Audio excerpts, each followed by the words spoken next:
Taze vallahi. Ama itfaiye sesi geliyor. Bunlar bitti mi? Tamamdır. Onu etkili kullanmadılar. Abi bitti. Etkili kullanamam abi. Adam ne yapsın? Vallahi üçüncüye dağıttı. Hadi iki.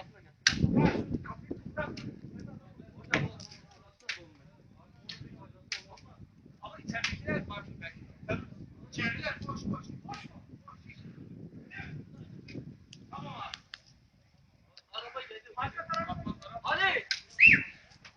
Araba gitti mi? Abi arka taraftaki yeri boşalttık mı? Fakat altta ip bir mesafe var. Var mı? Tehlike olmaz yok. Gene de.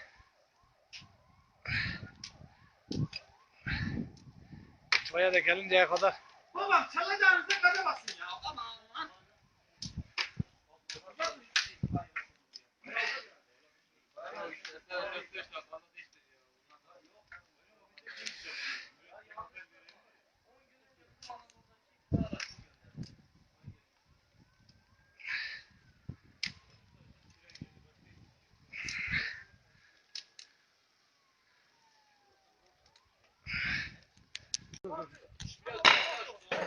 Ha iyi ettin, iyi çok güzel.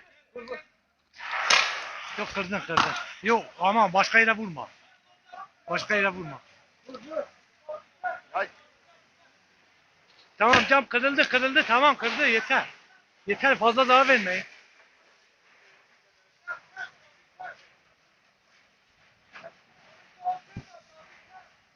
Hayır geldi hele şükür müdahale etti.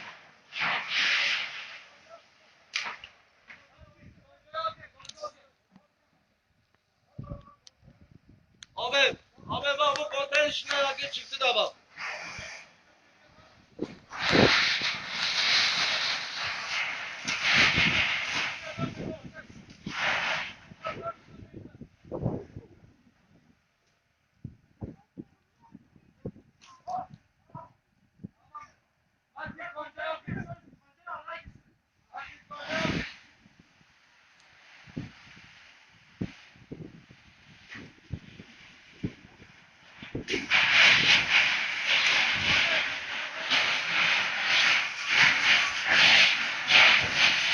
İtfaiye şu anda söndürüyor.